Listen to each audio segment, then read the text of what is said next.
I'll find the link in your. All right.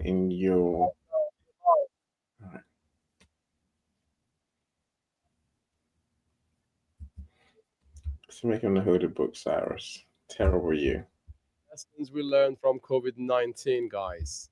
Good morning, good afternoon, good evening. Thank you so much for joining us on another episode of Spotlight, the show where we focus on people's podcasts, books, and YouTube channels. And basically, we're making you more famous. Okay, so today we have the pleasure of being joined by Nancy O'Neill, aka Is This Justice? We've got Eny Osung, the co-author and the mastermind behind this book, Lessons We Learned from COVID-19.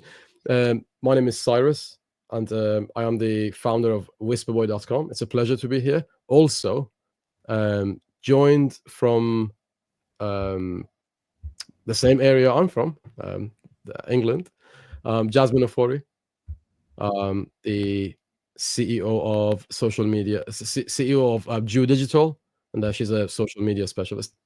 So today we're going to talk about the pandemic and the way justice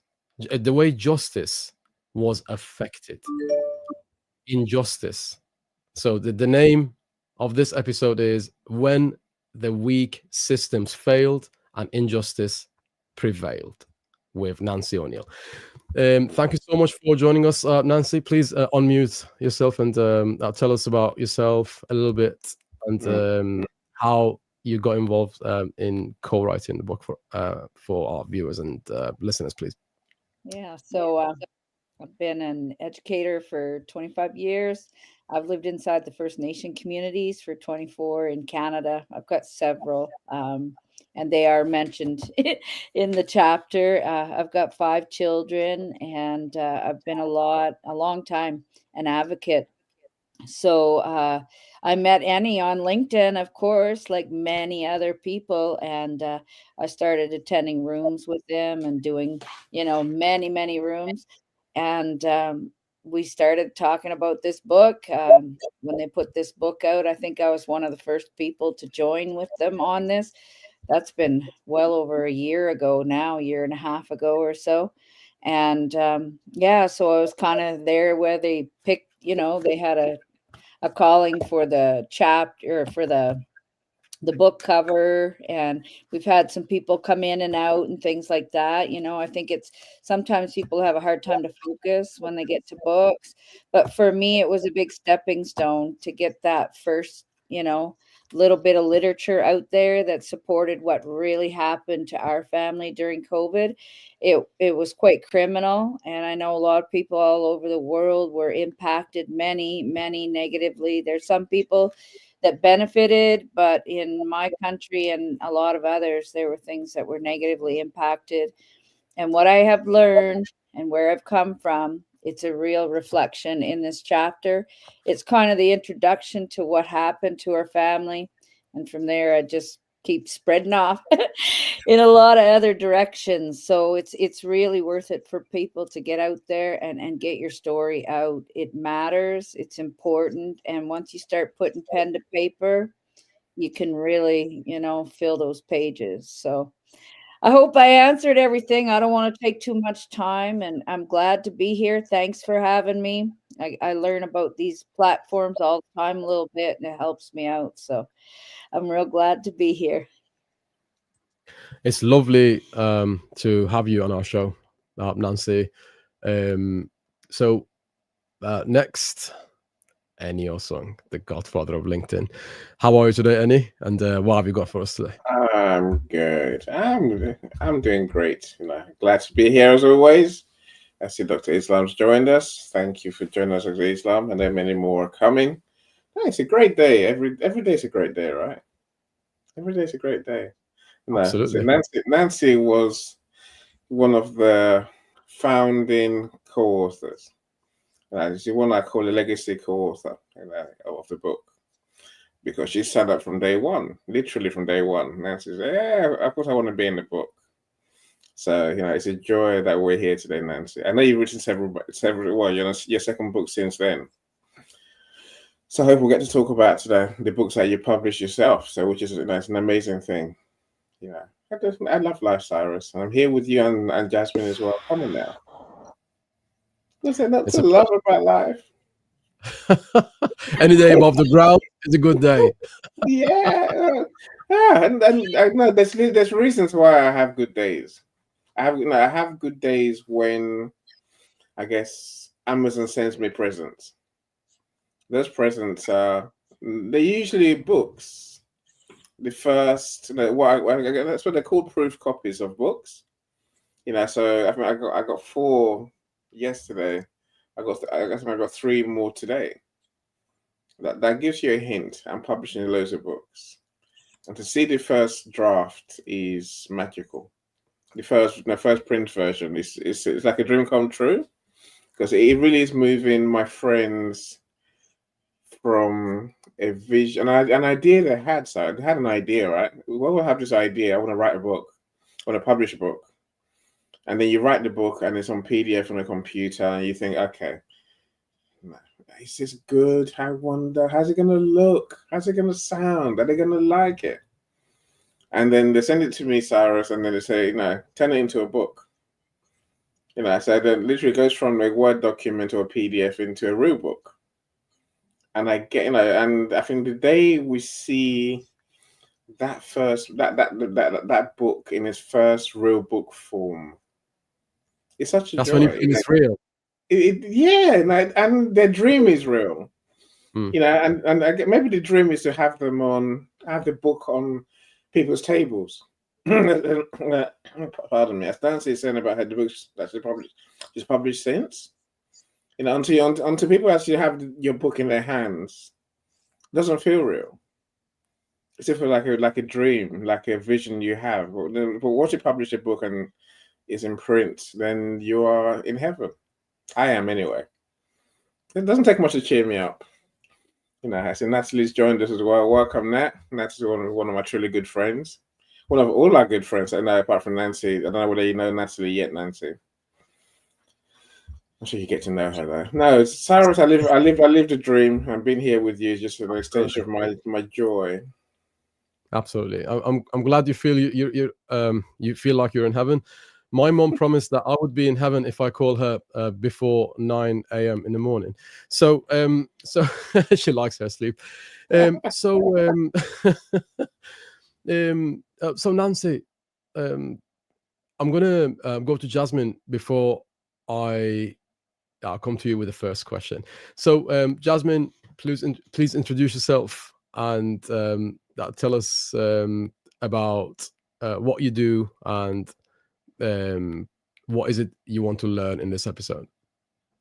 Okay, thank you. It's always a pleasure to be with, everybody here. And Nancy, I'm looking forward to learning from you as well. I'm Jasmine Ofori. I'm the founder of Jew Digital, and I'm based in the UK, in Staffordshire, to be specific. And what I do is I work with coaches, consultants, and event hosts to stay visible online using social media marketing. But what I also do is I'm partnered with this beautiful man, Cyrus Kaffash, and we are working on podcasts where we promote books and also run Facebook ads to bring more awareness to the books and get more sales. We've been working with Leslie Flowers, and we've also been working with Eny with lessons we learned from COVID-19. Natalie, sorry, my daughter's just interrupted. That's fine. That's the beauty of live shows. It happens. Okay, she just butted in and did what she needed to do, relieving herself. So basically, yeah, we've been promoting books and events, and one of the things I actually do as well is host LinkedIn audio events. And I was inspired, obviously, by Eny Osung. When I first connected with Eny, I joined his audio sessions. It was fantastic. And then I think after 1 or 2 years, I decided, okay, I'm going to be brave. I'm going to do this. And it has helped so much because yesterday I had my first virtual event and over 65 people attended that virtual event.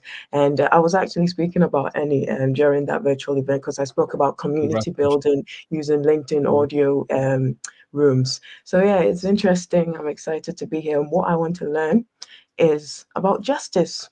How can I be in a position to be fair to people and learn more about the justice system, because I think I'm lacking in that area. So Nancy will enlighten me. Thank you. Excellent. Thank you so much, Jasmine. Thanks for sharing your fantastic insights, as you have been within the past episodes as well. Thank you for that. So, Nancy, perhaps you'd like to start with that 911 call. Let's have a conversation about that 911 call. Many people know about it, and there are many more are still curious what happened on the said day when that call happened. How did that make you feel? How did that happen? How did it impact you as a family? Tell us from A to Z. We want to know about it. Please go ahead. So that 911 call actually was made by my sister-in-law.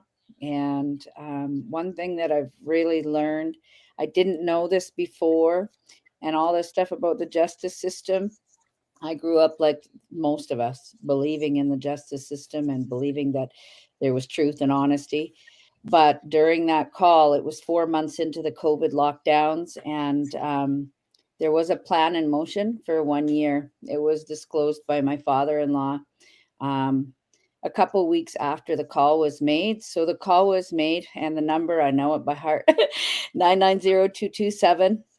And it was open and it was closed the next day. And we have 2 homes. So we have one on the reservation and we have one in Peace River where we stay. And my children went to school here and everything. But we raised my stepchild for 10 years, and she had multiple brain traumas.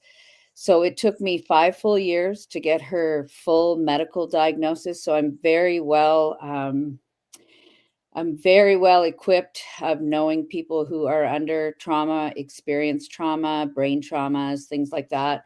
And with the Justice Department on top of it, the Justice Department is supposed to take all those things into account when they have witnesses and calls.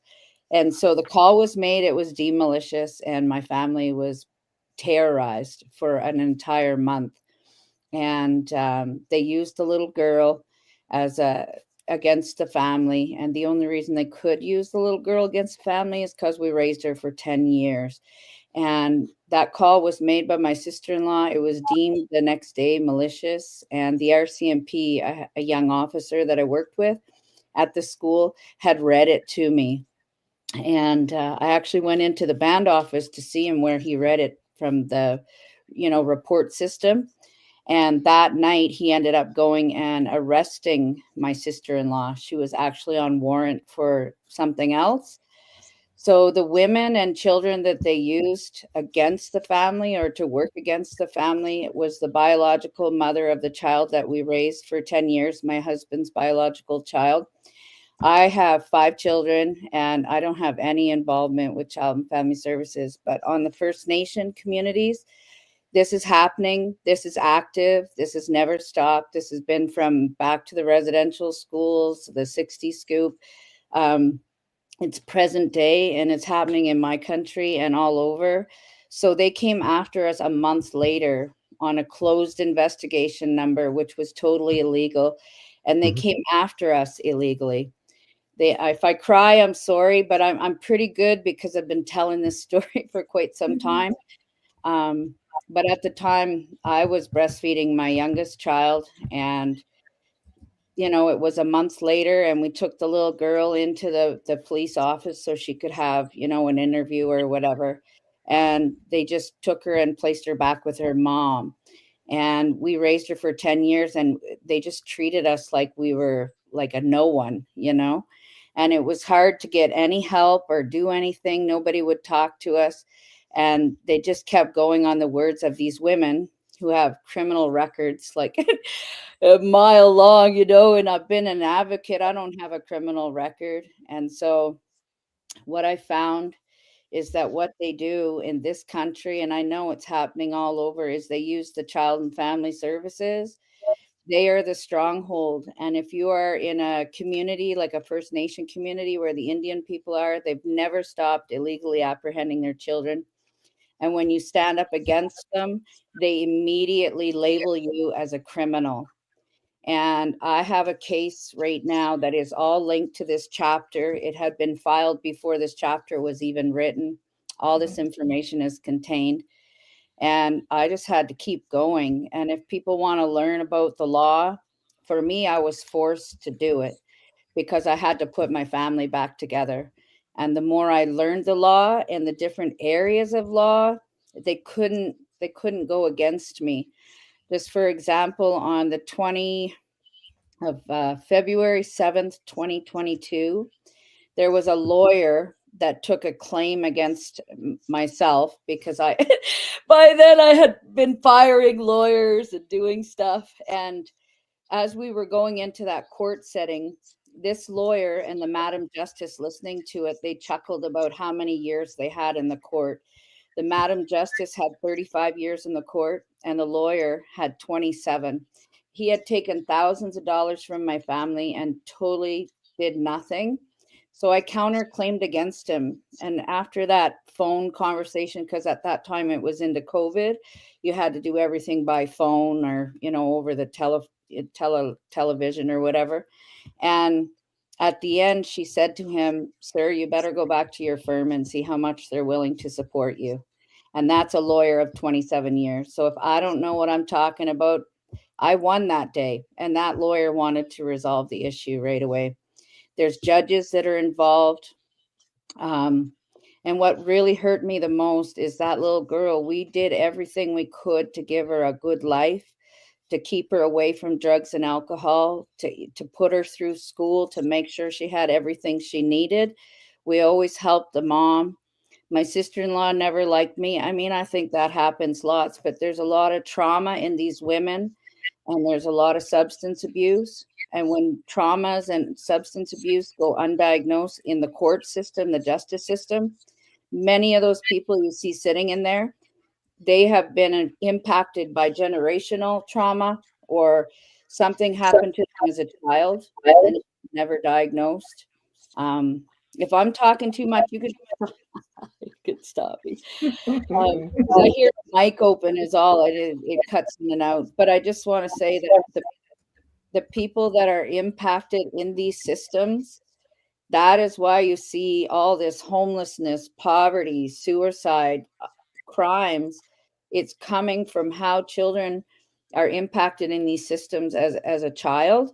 So wherever you go, even large communities, maybe in Africa where they have poor, living accommodations and things like that, or you go into big cities, inner cities, all of those things that you're seeing happening are products of trauma. My family went through it. We experienced it. I wouldn't wish it on my worst enemy. And for me, it's very important, like books like this, any writings, they never change. They always stay the same because there's people out there right now that are suffering and they have no one to speak for them. And for the bad guys, unfortunate, they decided to mess with my family. So, anyways, I'll pass it back over, Cyrus. I hope I answered what you were looking for. I could go on for hours, me. Thank you so much. You answered the question elegantly and with detail. Thank you so much. Now, we're going to quickly go to Eny Osung, the godfather of LinkedIn. Eny, in terms of the subject matter that you teach in that book, it's more than just sharing. What I've seen in there for the trained eye is teaching in a way. So what is it that comes up for you in what Nancy just explained about? I think the book is, it's a collection of people's experiences, and Nancy's is, one of the gems in there because it's different to all of us. The whole point of having 10 co-authors in the book, is it gets different, different stories from across the world. My experience of COVID is not the same as yours necessarily. Of course, there's similarities, but tonight, many of us, all of us have a different take on COVID. Yep.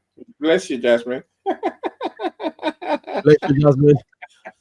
Yeah, you didn't turn your camera off in time, right? I've got a terrible cold. It started over this week, so yeah, apologies if you see me sniffling and doing silly things in the background. You just got a cold. You don't have to apologize. As a man, and me and Eny, we know our version of cold is terrible. Yeah, it's testifying, right? You're lucky. You never get flu. The man flu has me laying down, can't do anything. In the world, Jasmine. Yeah. It's the worst pain in the world. Look, like I was saying, I'm sure you'll be all right, Jasmine. Like I was saying, so everyone's story is so different. Zion talks about the farming they did in Nigeria. Tolu talks about from the health perspective. Everyone's got their own. That's Dr. Marcia talks from the leadership perspective and from the family side. Of course, we'll have similarities in those topics, but everyone's story is different. Nancy's story is uniquely different. And like I say, she was one of the very first calls to say, yes, I want to be in the book. I might even say without Nancy, the book probably wouldn't have happened. That's how central Nancy's story is. And I guess, there's a process of doing an anthology, which involves obviously writing the content. Again, Nancy was first up. She was ready from that. She said, she had this written, and the court cases started long before the COVID. And now the COVID story the COVID book came along, right? So she was always ready. And I love Nancy for being in the book. I love Nancy full stop. We're doing a room together. I'm sure we're going to get back to it. And Nancy's one of those special people. Cyrus, I told you earlier, didn't I? I'm saying me and Cyrus had a whole conversation about Nancy, and I'm saying, no, she's amazing. He's like, and then it turns out it's a whole different Nancy. He's never met you, Nancy. He didn't know it was you. He's thinking of a whole different person. I'm like, no, not that one. This one. Obviously, I know more than one. I know more than one Nancy, and I wasn't quite clear on which Nancy that Nancy was it that was involved in the book. Now regarding the impact, I totally agree with you, because we went, the whole nation went, the whole world went through the same kind of pandemic, but their version was as individual as it gets, because your version is different, even to your wife's, because she went through different kind of discomfort and pain and uncertainty than yourself. So if things are different in a family, of course they can be different in different nations.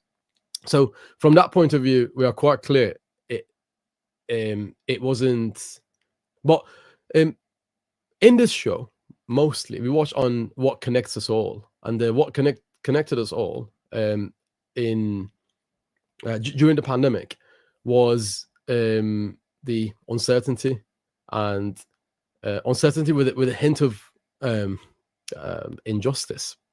So to mention one version of injustice in the United Kingdom, we noticed that people got fined for the same things that people in position of power were doing, and they weren't being fined for it. And some of them did, some of them didn't get fined for it. The Prime Minister definitely got fined for it, and well, surely he could afford it very comfortably. But it's about the principle, right? And it's about the fact that if the law is uncompromising towards a normal citizen, they should be uncompromising towards everybody the same, right? So, and now, thank you, Eny. So, Nancy, did you notice any sort of injustice during the pandemic, other than the 911 call that you mentioned? which was awful, by the way. I'm so sorry to hear you as a family, you and your family went through that. So other than that, did you guys go through any other sort of injustice? Did you notice any? Yeah, the biggest difference for me was we were in the reservation, and if people don't know, like First Nations, they call them communities. They really have they have a different atmosphere about them, and the people are not protected the same as if you were in a town or a city. They did complete lockdowns there. I was allowed to move around freely, but that's because I was the one at the school running the school while everyone was away. But for example, even this little town that we have a home in, businesses, small businesses were being fined and being shut down because they wouldn't wear masks and things like that. But yet you went to other communities where the politician was in that, related to that community or whatever, and they wouldn't have to wear masks and they wouldn't be coerced. They used the RCMP, which is the Royal Canadian Mounted Police up here in northern regions, and they were used to go in and enforce those masks and shutting down businesses and arresting people. And what you talk of where politicians or people in some positions of power, they weren't treated the same as, regular civilians.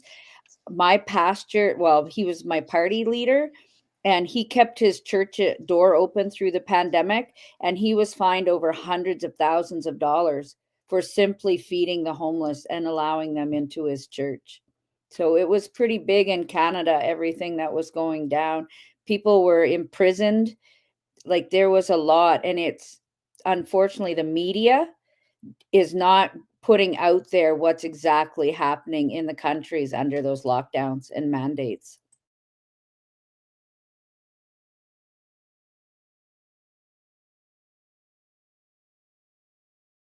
You're muted. I am very sorry. In terms of how people were dealt with, in terms of vaxxed and unvaxxed, and there was this rift in the social system and in the communities. So, did you experience that in Canada or elsewhere as well? Oh, you are vaxxed, you can come. You can't come here, or you are unvaxxed. I'm sorry, you are unvaxxed, you can't come here, or you are vaxxed, you're welcome here. Did you notice that as well? Following the mandate?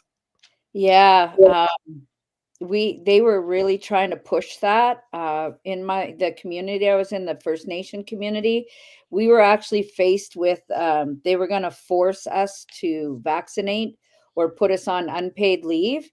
And luckily, I had been in the community for 16 years, so I had a lot of different pull and connection with the leadership, and the principals were all kind of connected to me, so we were able to stop that in those Six Nations by standing up and doing the right thing, and and getting the chief and councils to realize, because the ones that it would have really impacted would have been the children in the community and the families, because over half of our staff would have been let go and the pay would go back into the bureaucracy, and our families would have been starving, basically. And I know this was happening in other areas, but it was really bad in Canada. It was really bad. I know in other places, because LinkedIn, right? LinkedIn connected us all over the world. Absolutely. Thank you so much, Nancy. Jasmine, in terms of what Nancy mentioned so far, what comes up for you? I think what comes up for me is when she spoke about, family, how, they try to attack the family in terms of using laws on unlawful ways or illegal ways to attack the family. That's what I've got so far. I'm sorry, I've been coughing everywhere, so my attention has not been 100%. I do apologize. Yeah. No. We appreciate the fact that you came on the show despite your illness, and we appreciate you. One thing that came to my mind, and I know it's sort of a taboo to talk about, but I saw, in terms of families, I saw the division between the vaxxed and the unvaxxed. And, people who were friends, people who were, close, all of a sudden there was a separation. And the government played a big role in inducing that.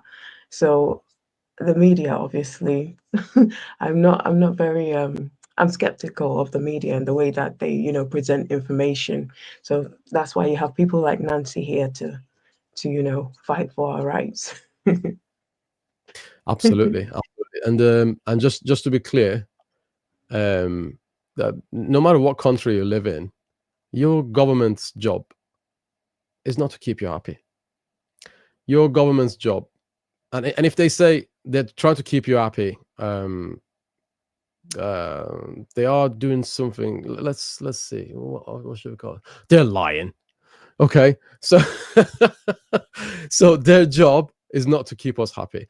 Their job is to get your nation going. Okay, sometimes there are times when the pandemic happened, it's going to be a functioning mess, but that doesn't mean people should go through injustice as well as the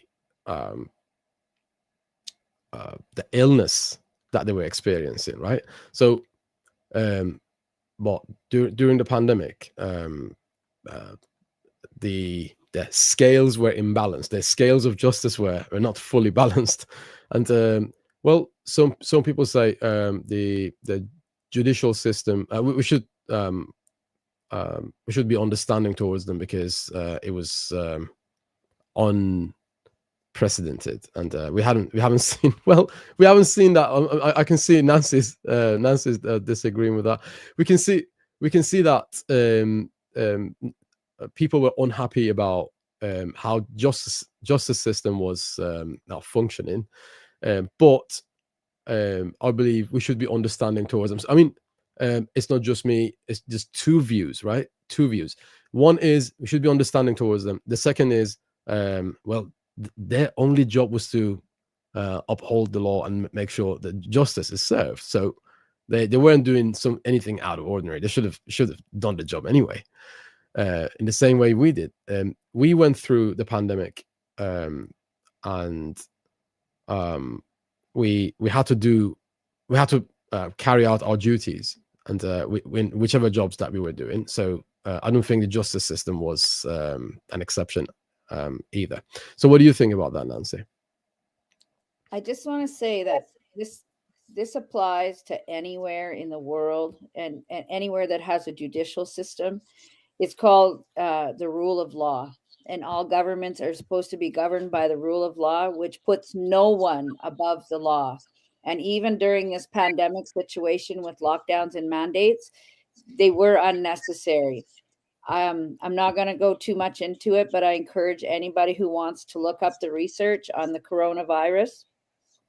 It was first brought out by the United Kingdom and United States in 1965, and they have been doing trials on it since then.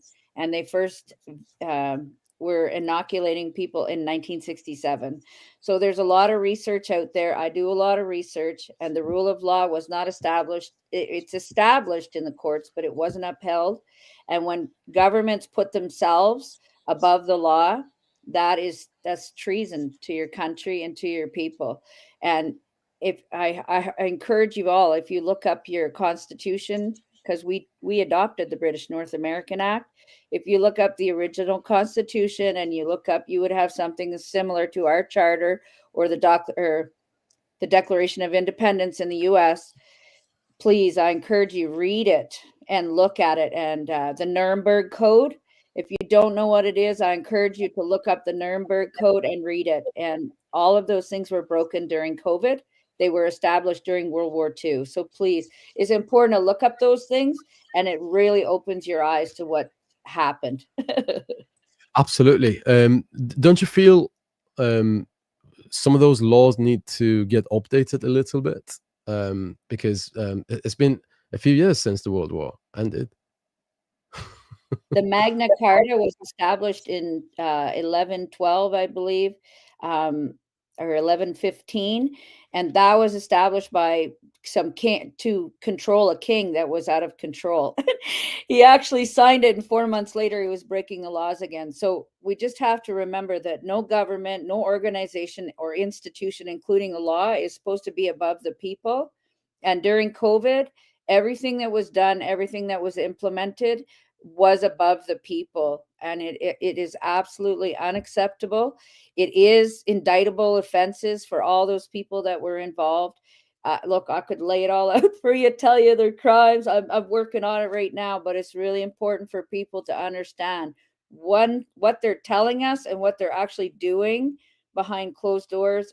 We don't get to see that unless you really dig deep, and I had to dig really deep and learn a lot to be sitting where I am right now.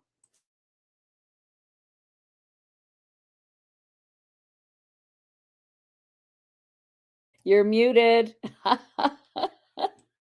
Sorry, thank you so much. One of my friends, Tamrat, is asking a question here. How can we ensure accountability and meaningful action where it matters the most takes place? So how can we ensure that happens? For me, the biggest thing is people need to be aware. They need to be aware of their surroundings, and you need to be aware of your rights. And you can access that. And at any time, never put all your egg. Let's say you're somebody that's being faced with a crime, or somebody says something unjustly against you or whatever. The best thing to do is keep notes, keep good records, keep everything documented. I could teach anybody right now how to go to the court and defend themselves. It wouldn't matter who they are. But the biggest thing is you have to know your rights and know that if you want to uphold them, you have to be the one pushing behind it. Because the minute you order or get a lawyer, you're putting that distance between yourself and freedom.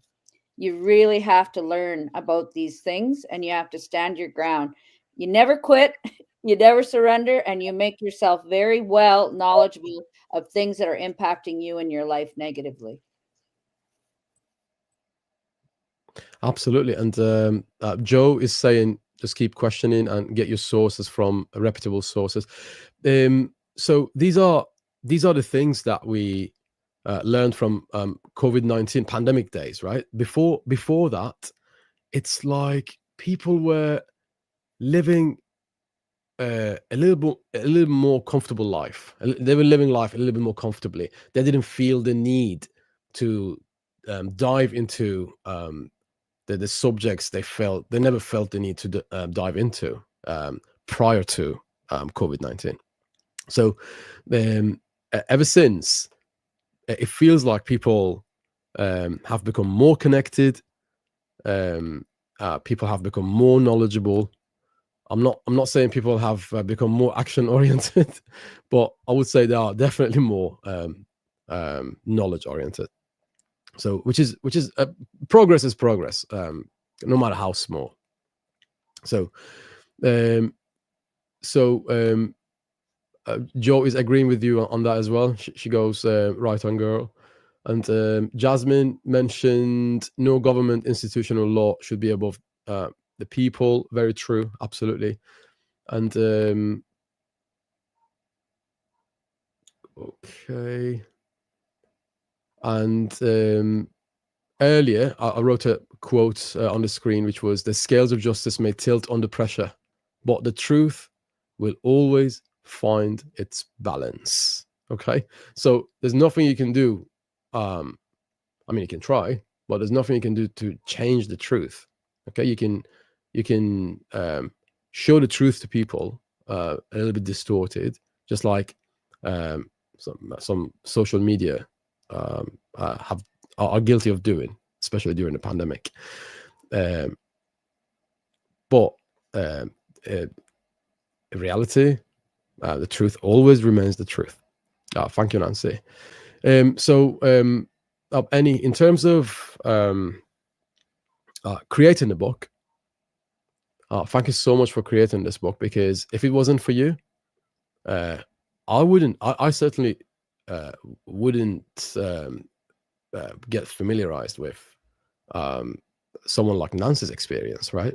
and it was what Nancy went through is deeply disturbing and unnecessary. And I'll let people read the book for themselves. And by the way, guys, if you just joined, right now we're speaking to Eny Osung, the co-creator, co-author, and the mastermind behind Lessons We Learned from COVID-19. This book was his idea.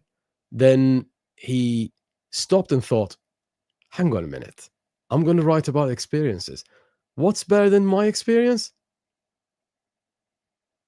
10 more people's experiences. Okay, so that experience got enhanced tenfold, and I'm really, really happy you made that decision on that day.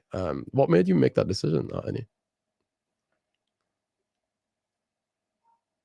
No, it's an awareness, I think, that, you know, more voices are more powerful than one. Again, actually, Nancy, no, me and Nancy have been friends for a very long time, and you know, I know that she's been working and working on the on having a voice for so long. You know, so it seems, you know, it was a natural thing. Like I said, Nancy was one of the very first to say, yes, I want to be in the book.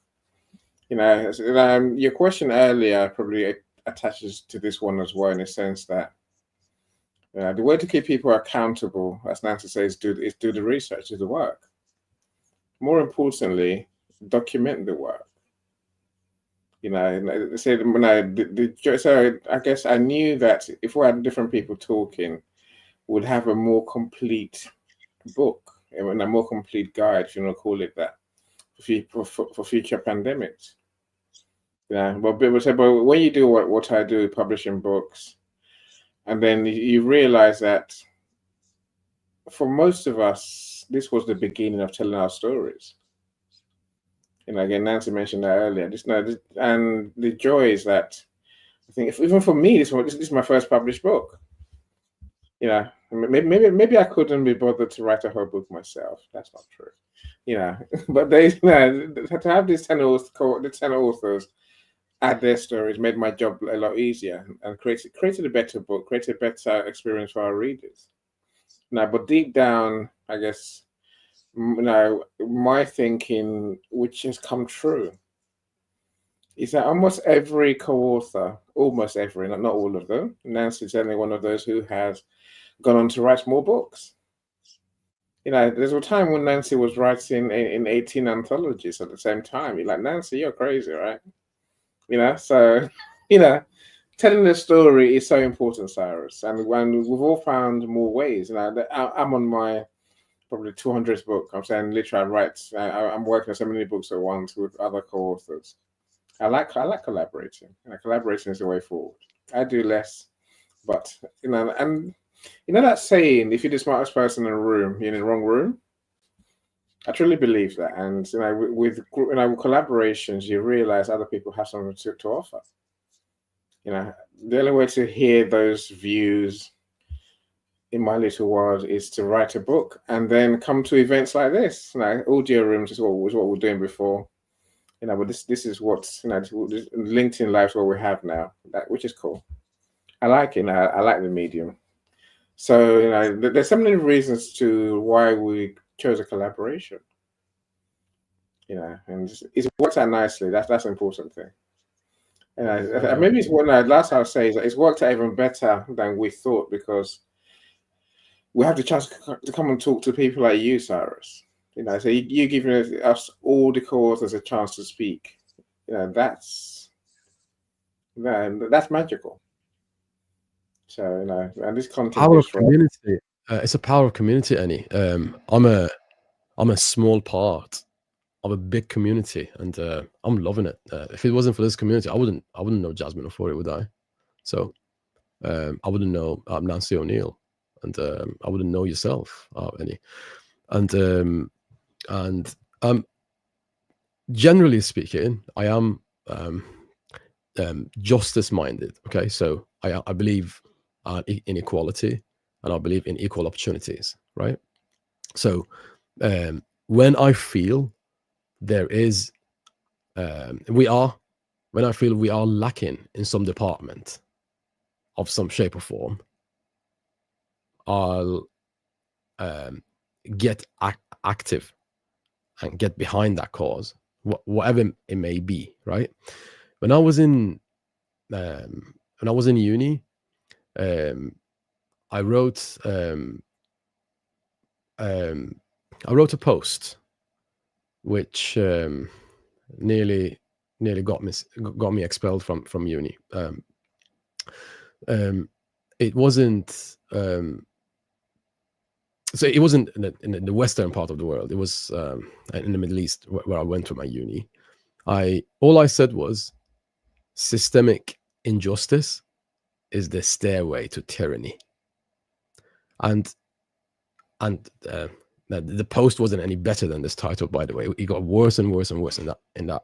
And I went through I went through why freedom of speech is necessary and why people shouldn't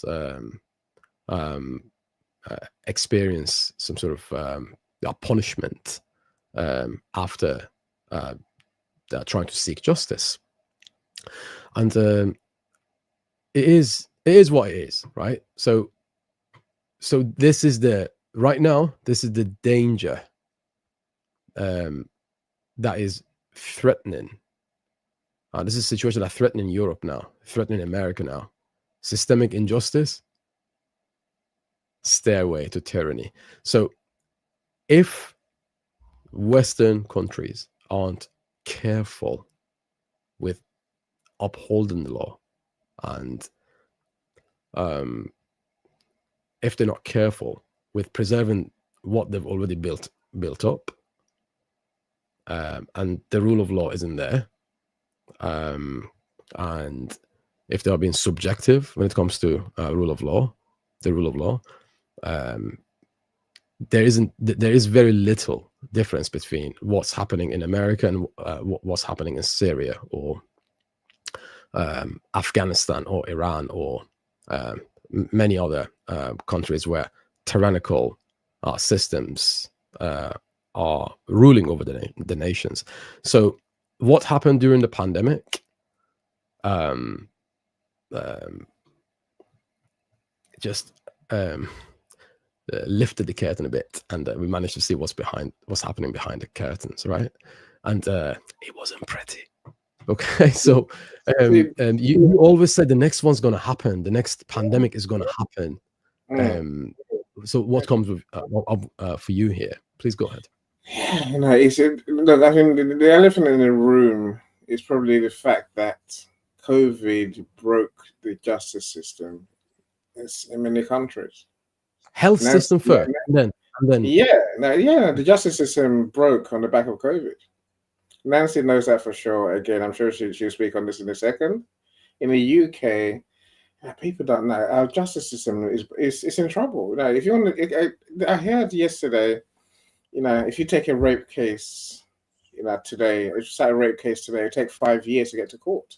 5 years.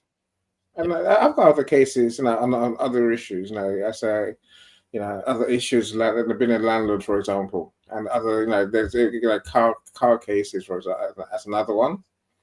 Accidents and so on and so forth. It takes years, and it all goes back to COVID, where I don't know what happened. So those people who you say should be holding them accountable, it's either disappeared or they lost their minds or they lost their mojo. I don't know what happened. Something happened, but the system's never caught up. Again, maybe it's our government that was so inept, or not to see that the system was creaking. And COVID just sent it over the edge. That it annoys me. Amongst of all the things I think were wrong, the way they treated the justice system, so it doesn't hold anyone accountable apart from those that choose to. If here's my point. If you don't pay your tax, they take you to court tomorrow. I say if you get if it's a rape case, you're buggered. If it's a landlord case, good luck with that. So literally everything else, a negligence case, we'll see you in court in about 10 years' time if you're lucky. That's my personal take. Let me stop talking. I don't want to hear what Nancy has to take. Thank you so much, Eny. So before we continue with Nancy, if I may please say, I'd like to thank all of my friends and family who have joined this beautiful live coverage. I want to thank you guys, Islam, Natalie, Rosemary, and many other people. Esther is there as well. Kenneth, thank you so much for joining us. Tammy, Michelle. Who else is there? These are only Miss Angelica, Michael, Roxana. You know, these are our friends and family proper, right? Professor Roxana, Marcello, Tamrat. Who else? Joe. Welcome, all of you. We really appreciate you being here. Show, guys. Yeah. Michelle Ramos as well. Michelle Ramos as well. Ramos, yeah, Michelle Ramos is there as well. My sister Annie was here just now. She's inseparable. Michelle is inseparable from this show. Yeah, and I said, no, of course, there's Tracy is here as well, and there's Kenny. Yeah, the snack master. That's what I call him. Daddy Kenny. Sugar Daddy Kenny. Not because of the sugar daddy. You know, he's more the sweets daddy that he is, right? You know, he's forever eating sweets and phrasing. Any phrasing, my friend. Phrasing. Now Linda as well. That's it. You write books for a living, my friend. Yeah, well, it's a magical thing. Tammy, I see you as well. It's a great Esther comfort. You know, I think, you know, since LinkedIn audio changed to this, you know, and there's going to be a journey to move our friends to live streams, and all these friends who are here, it's a good thing. It's a great thing, because I think once people see live, then they get used to it. They get more comfortable. At the moment, some people are just literally stuck with, oh no, audio's changed. I don't know what to do. What am I going to do? I'm saying, get over it. Come and talk. You know, this is what it is now. You know, I know you don't bring people up on stage, Cyrus, you know, from the audience. I'm saying suddenly everyone suddenly got the idea. I was watching a show earlier, and they're bringing people up on stage. I'm like, that's the way. Let's turn these lives into like an audio room, an interactive, engaging environment. Let me stop talking. Guys, nothing's gonna happen with LinkedIn. Don't worry, guys. Okay, so it's a new opportunity, and if you're not a camera person, don't worry. If you're an audio person, don't worry. Just take your chewing gum out and put it in front of the camera. No, I mean, maybe not chewing gum. Did I say chewing gum? No, I mean put a sticker or something on. So press the button. Press that can't stop cam button. It always works. So don't worry about at the audio room or video room or whatever. There are more opportunities. If you're more of an audio person, just deactivate your camera and everything's going to be all right. So we're going to move on and listen to this song that many people, including Michelle Ramos, many people like this song because people like the book. Let's have a listen.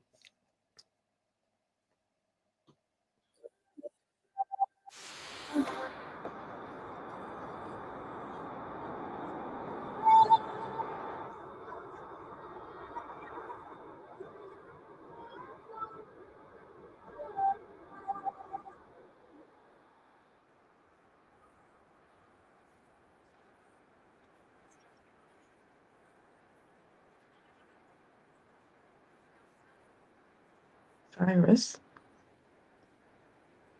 just to let you know, I can't hear anything. Is that the plan? Me neither.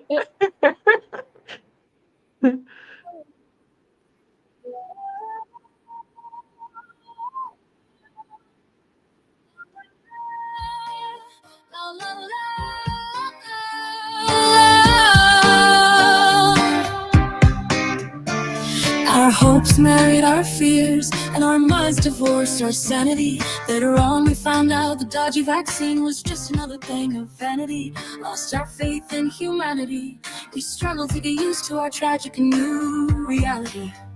The vaccine made some richer, made some sicker, but it didn't save humanity. Isolation and frustration felt by every nation. No one seemed to enjoy the circus of inoculation. Made in a lab in the 60s, but they called it a Chinese innovation. Winter of frustration felt by every sick nation. No chance of survival for some, no hope for salvation. The lessons we learned from COVID-19. Promises were broken, the virus was mean. We kept our masks on, we kept our hands clean. These are the lessons we learned from COVID-19. Locked in our homes, we saw the world change fast. What we thought would save us, it didn't last. Masks and distance, fear in every glance. We were dancing blindfolded, we never stood a chance to win with elegance. Fear spread like wildfire across every station. Hope felt like a distant, fading sensation. No answers were clear, just more complication. Winter dragged on and on, testing every generation. We found out in the end it's not about the cure, but how we rise again and what we can endure. In the loss we found each other, a truth so divine. These are the lessons of our time. We put our faith in our governments, put our faith in the big pharma. We lost our parents, our kids, our jobs, and called it fate and karma. The lessons we learned from COVID-19. Promises were broken, the virus was mean. We kept our masks on, we kept our hands clean. These are the lessons we learned from COVID-19. Lessons we learned from COVID-19. Promises were broken, the virus was mean. We kept our masks on, we kept our hands clean. These are the lessons we learned from COVID-19.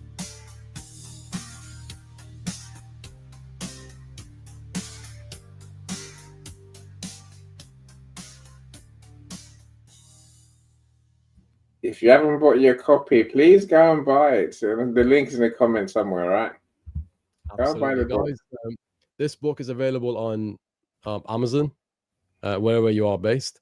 If you're in a country where Amazon is not active, please let Eny Osung know, and he will arrange for you to receive the book through alternative ways, alternative means.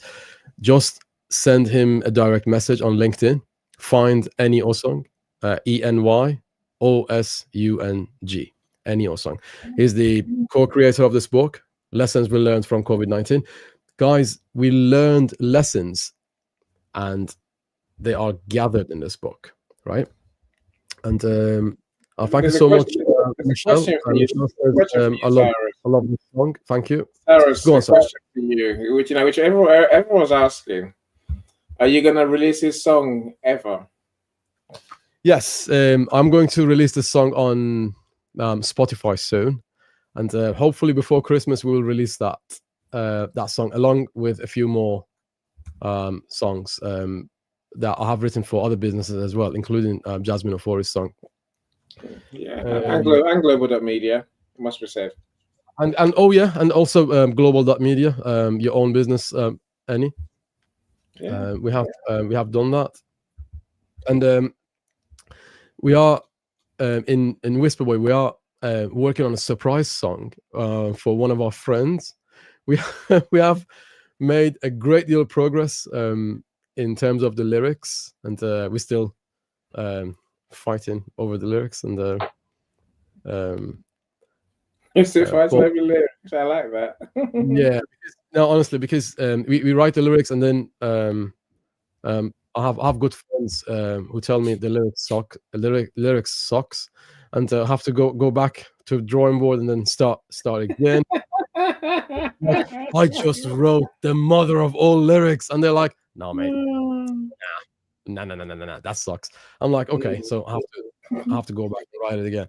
So the songs, the final songs, is more of a collective work. It's not just my work. If it was my work, nobody would listen to it. So at the end, I get lots of feedback, and the feedback is what creates a song, not just the creator. So we are creating, and that person is an author, by the way, right? So I nearly said he or she. I'm not supposed to say that.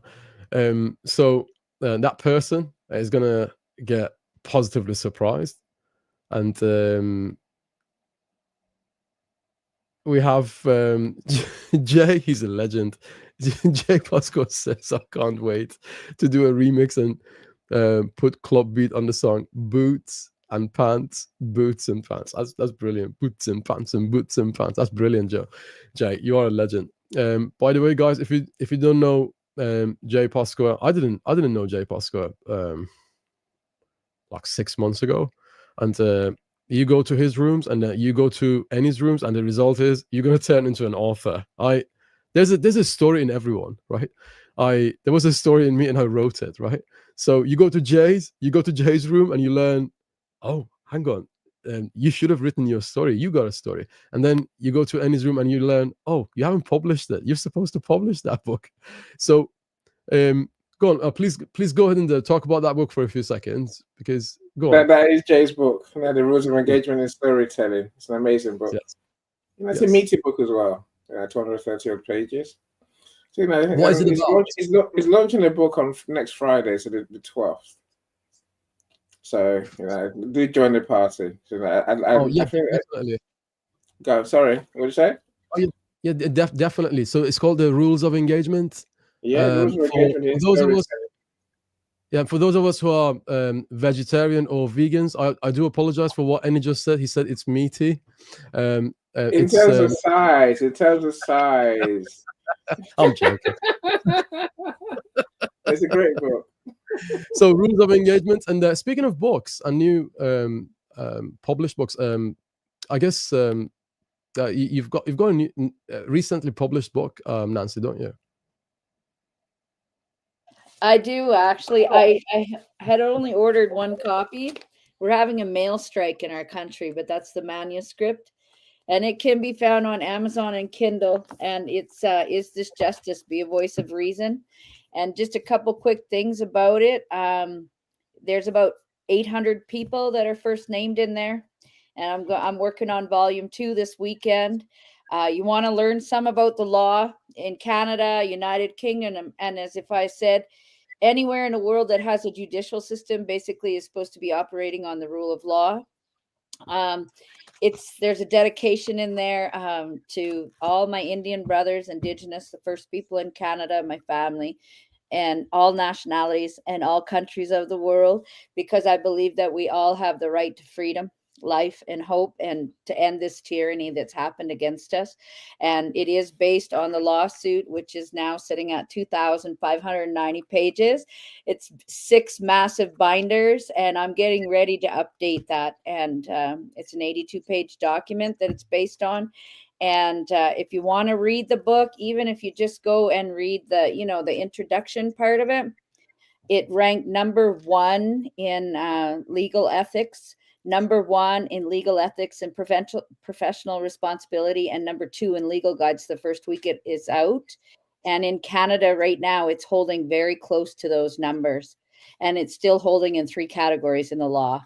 So I encourage you, if you get a chance, look, for me, I want people to understand it, and I want them to read it. And volume 2 is going to have some real good packed action in there, and it's all going to be legal, so people can look at it and understand this is what we need to do in my country and yours. So please, I'll put the link in on the chat later. And I just want to thank you to everybody. And I see all the beautiful people. Most of you I can see who joined, and I'm very thankful to be here. So thank you very much. Thank you so much, Nancy. You are a valuable part of this community, and we love to hear you on a weekly basis. And me and Eny have been talking about the possibility of creating podcast for the book as well. So so far we've been meeting the authors one by one, and then more than likely we're going to create that podcast for the whole team. And I'm absolutely certain that this is going to turn into an absolute hit, because every person who's actually written the book, they have gone all out, right? And certainly yourself, you didn't hold back in writing what you wrote, and I really loved your piece as well. It was fantastic. And I was like, as I was reading, I was like, you go, girl, you tell him. And I really, so every chapter in this book is special. Everyone's been special in their own way. And one thing's guaranteed in this book: people who wrote it, they poured their hearts and souls into this, into every single chapter of this book. And it is a success. It's a definite success. Eny? Yeah, I'm still here. Eny? No, I totally agree with you. That's what makes the book so magical and so helpful. So it's not just a book you read and put down. And our subheading is a story of resilience, really. It's stories about finding ourselves. So I'm so grateful that everyone did bring their A game to actually say what really happened to them and what we really learned. That's the beauty of it. Now, sometimes some anthologies can sound a bit, what's the word? A bit short, a bit like a summary. But this one, of course, I've read everyone's chapter several times, because part of publishing is a process. You have to keep reading the books, right? So I appreciate everyone for truly, for being open, being honest, being vulnerable. That's the beauty of books, right? Let me work on Sandra, another one of our new author. Her book is just coming out soon. Being either this side of Christmas or the other side of Christmas. She writes about supporting professional immigrants. That's the service she provides, and that's what she writes about. I'm lucky to have so many authors in my network. Miss Angelica has a book out as well. She's got 3. Max and his Treasure. Max and his Treasure Quest is the one that I'm most familiar with. So I mentioned Jay's book already. So many people have books, but no, I'll say this about everyone in the audience: you've all got a story in you. There's something that the world needs you to write about. Something something you've learned, something you think, something you experience. A couple of years ago, Cyrus, I would have said to you, I got nothing to say. I'm too young. Who's going to listen to me? But I've learned. Maybe part of the COVID experience for me was learning that, my friends, our time is now. As Nancy's proving. If someone's got to do it, and if it's got us to got to do it, let's get doing. Let's learn to take action, and because we know some truths. If we keep quiet about it, then how's the world going to change? It's not. Whereas all my co-author friends, we've all embarked on the mission to change the world somehow with our truth. If that's just teaching, as you said earlier, Cyrus, teaching how to be resilient, how to be more in tune with what truly matters. For that's most everyone's story. We found ourselves, we found out our true calling, most of us. And so for many of us, that is just writing more books, which is fine. Nancy's on a campaign. Nancy's been on a campaign for a long time. And she's doing it. Absolutely. Nancy, as a lady who's been working with the justice system for a while, and as an educator, I just want to ask you, what is the process that injustice goes through before it turns into systemic injustice? Well, really what happens, and you're going to see this, I believe it, that the more people become aware of the law and what happened, especially during this COVID, a lot of things they're done on false pretenses. So it starts right from the very beginning. And there is, under the Charter of Rights and Freedoms and the Declaration of Independence, that you are to be innocent until proven guilty. And in our case, they made us guilty until we could prove innocence. And I know this is happening everywhere. So if anybody thinks that the justice system is lawful and true, I can show you different. And I could show you in thousands of pages. That's my message, is to get this out. And I'm not ever going to stop. And right now, they try to keep it quiet, but my government and everyone knows exactly who I am and what I stand for. And I will never sit quietly while other families or innocent people are suffering. So you believe, thank you. So you believe how we handle injustice is going to make it become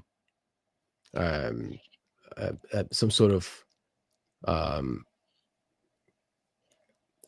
overt injustice. Well, that's where people need to understand that we talked about the rule of law. Jasmine mentioned, everybody's mentioned it here. It's very important for people to realize, just because the government is there, the government is supposed to actually take care of the people and work for the people. And the law is it's embedded inside of the government. So all judges are appointed.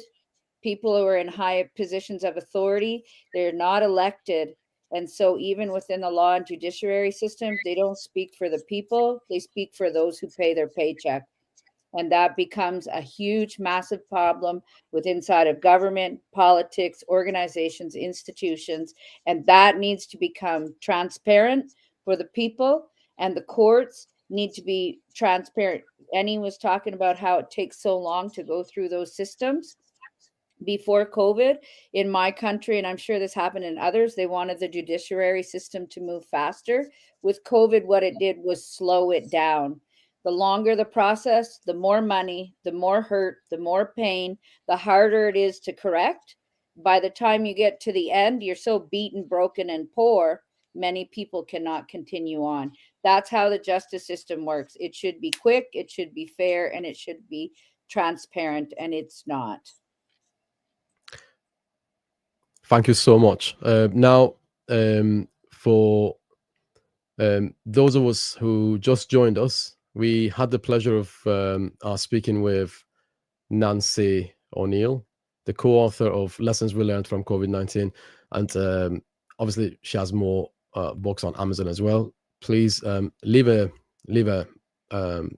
note, leave a comment with a link to all of your books, especially the recent one, which is available on Kindle, and Amazon.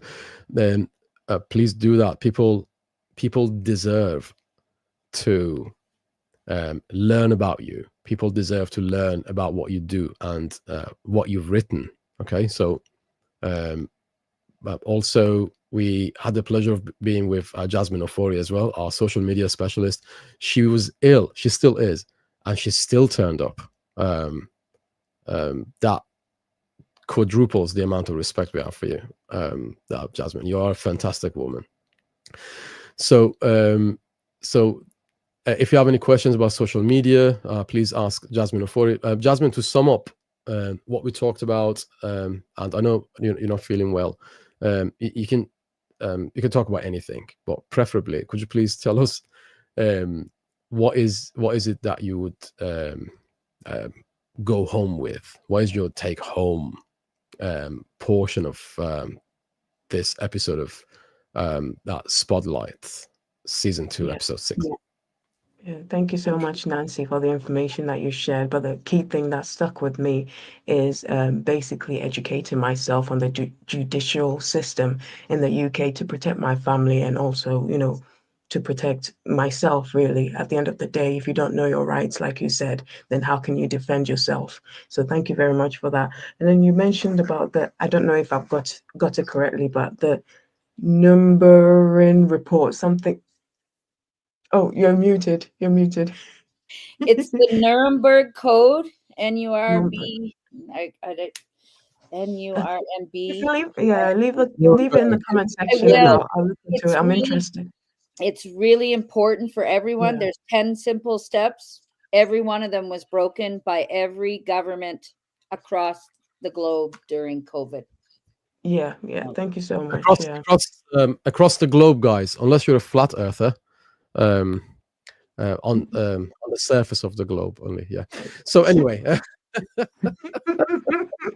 Sorry, so yeah, you're very comical today. Okay, so yeah, no, honestly, some of us think we live on something like a pizza. It's just like a surface. Anyway, thank you so much, Jasmine. Now, any closing comments, please? Thank you for joining us, Nancy. Like I say, I love your unique take on the pandemic, and of course, I love the work you do as well. Your passion for the cause. And I know Nancy. There's only so much we can say in an hour, and Nancy worked so hard on this cause. I think it's recognizing that some people really do suffer injustice. Genuine injustice, and it takes individual action to change anything. I said my co-authors have proved that we're willing to be that voice, and that's brave, right? That's seriously brave. I think of the consequences that some may suffer, could suffer, do suffer. And I always say it's fine to criticize governments for what they do or don't do, but essentially our governments come down to us. It's not rocket science, right? The more we have compassion as individuals, the more of us have more compassion, then the government will have to have more compassion too. At the moment, what I see is that people wanting the governments to have, to behave in the right way, without us behaving the right way ourselves. It doesn't work like that. We are the ones that are going to have to drive society to where we want it to be to get the governments we want. And Nancy is a big part of that march and that change that we need to see. I say, well, I thank everyone that's been here, that's here to listen to us. Caesar, I see you here as well. I don't know, I suppose if we spend time going over the comments, Cyrus, we'll be here all day, right? Because there are many decent, great comments, great points. I can see some in there. Michelle's very kind. She just wrote something for us here as well. Love you, Eny and Cyrus. Thank you for today's event. Thank you so much for joining us. I just wanted to say, I just learned a lot more than I knew before, right? Because I had a conversation with Jasmine, Nancy, and Eny. Now, we're talking about justice here and injustice, right? The name of this episode, look at the title of this episode, When the Weak Systems Failed and Injustice Prevailed, right? So we chose that name because the systems were quite shaky and dodgy, and we didn't know. You never know how shaky a system is, how unstable a system is until you test it, right? That's why when you want to buy a car, what do? First thing you do, test drive it. Absolutely. You test drive it. You go to the when I see someone test driving a car at the speed of like 5, 10, all I'm thinking is, oh no, you don't want to do that to yourself, do you? So the real noises and real problems come out when you get to the speed of like 50, 60, not when you're doing like 5 or 10, right? At the speed of 5 or 10, there's no difference between a scooter or a car or a moped. So anyway, the justice system was tested. Now, I'm going to let you answer this question. Did your justice system pass the test? That's the question you need to ask. an answer, right? So if the answer is yes, good on you. Whatever country you're in and your justice system passed the test of COVID, good on you. I'm not sure what the name of your country is, but I shall spend the next 15 hours Googling it. And hopefully I should be able to find that. So now, one thing that I've learned is that injustice will go on for as long as we allow it to go on for, right? Your child will misbehave for as long as you as a mother or as a dad allow that child to misbehave, right? It's very easy to control things at early stages, right? Early stages. Now, what I learned from COVID, I'm gonna extrapolate here to today's world.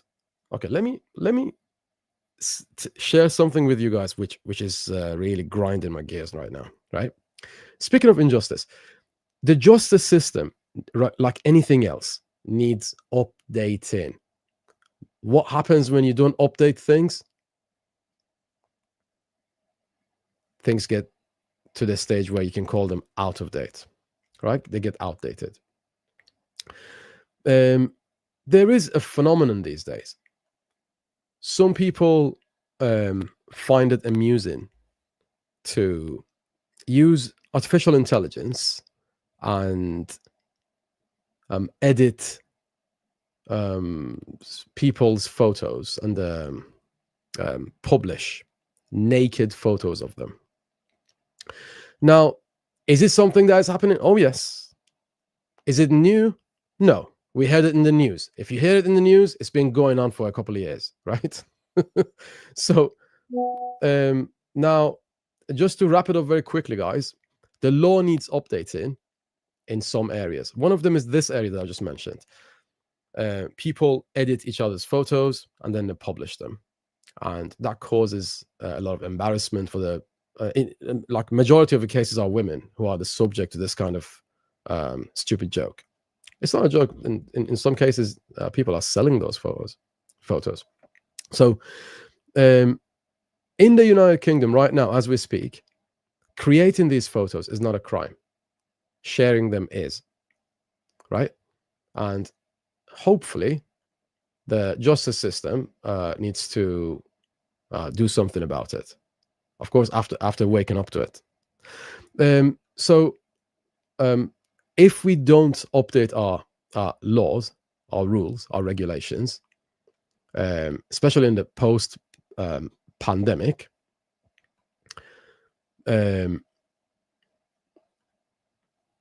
we will go back to pre-pandemic days, and we will experience some sort of perpetuity about them, right? We don't want that.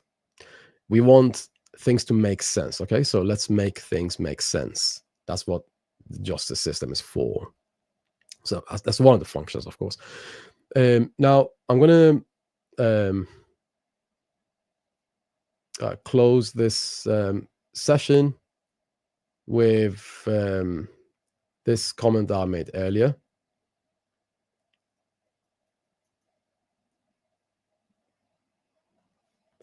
Systemic justice is the stairway to tyranny.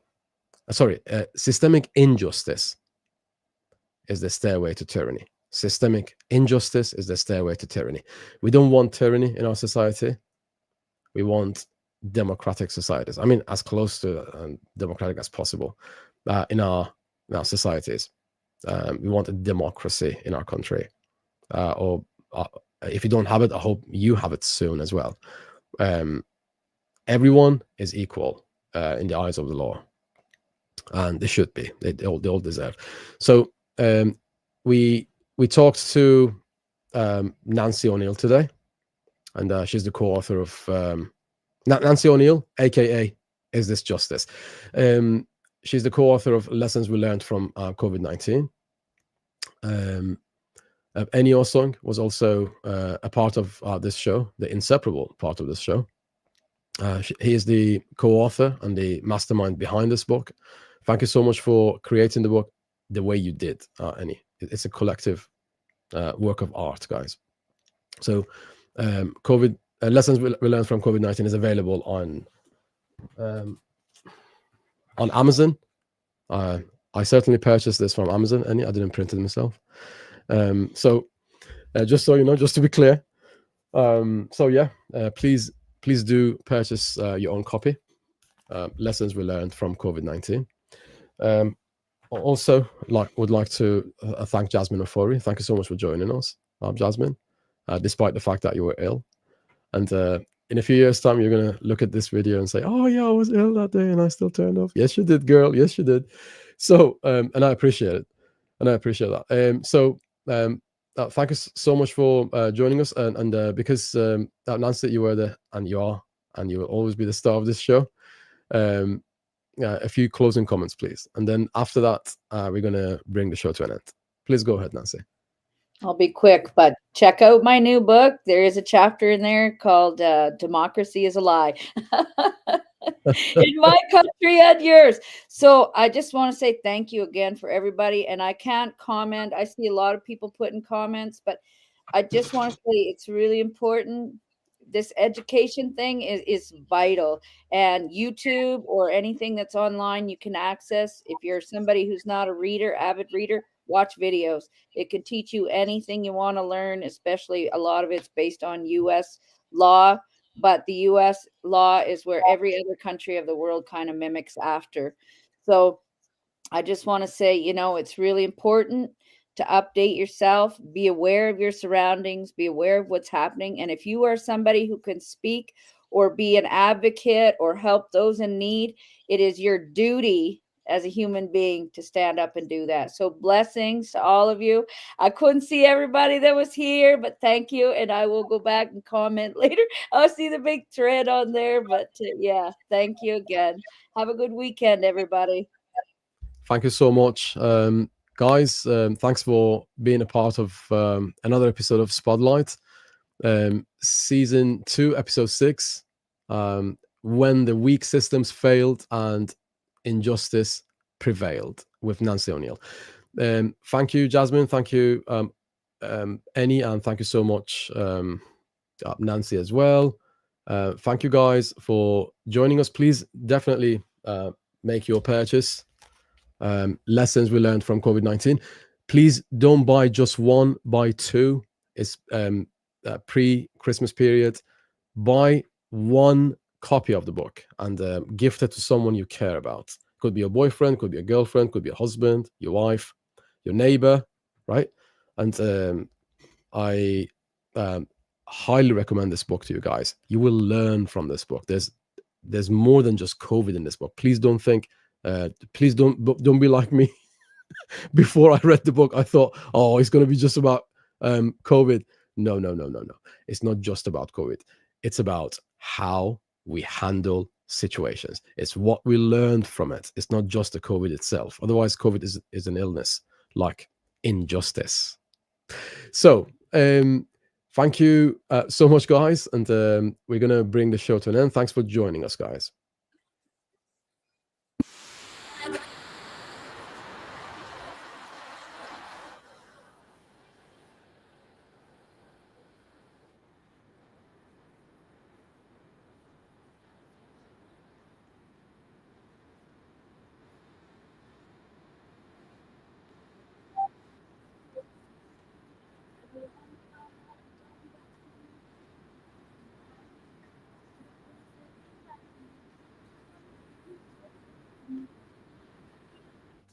Vaccine made some richer, made some sicker, but it didn't save humanity. Isolation and frustration felt by every nation. No one seemed to enjoy the circus of inoculation. Made in a lab in the 60s, but they called it a Chinese innovation. Winter of frustration felt by every sick nation.